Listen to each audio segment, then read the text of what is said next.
Ayun guys, nandito tayo ngayon sa Quezon City. Dito sa may Retiro. Sa dito ako ngayon naka-duty sa security bank. May nakita akong maglola. Si Lola, medyo maano na yung paglalakad niya. Paika-ika na. Tapos kasama niya yung apo niya na may Down syndrome. Siyempre, malambot yung puso natin dyan eh.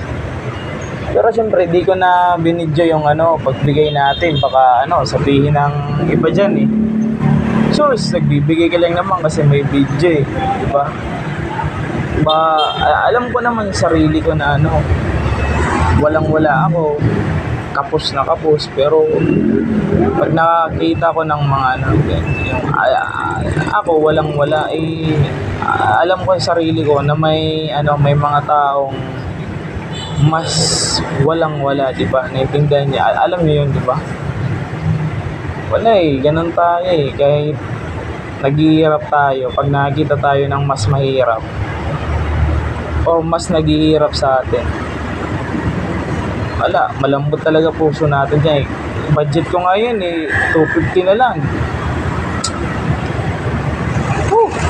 Binigay ko pa, di ba? Yung pera ko ngayon, pampasahin na lang. Ayun sila,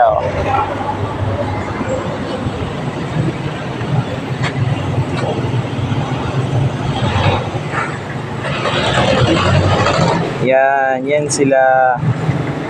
Di ko na binidyo yung alam niyo na kasi maraming ipal dito sa social media, di ba? Sabi nagbibidyo ka lang kasi nagbibigay ka, di ba? Ayun, di ko na binidyo pero yan lang yung gusto kong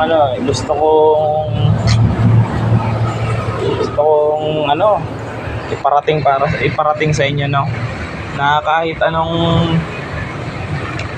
pinagdadaanan nyo,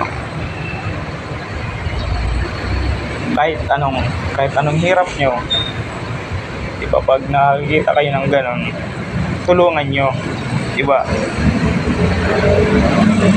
Sige na, peace.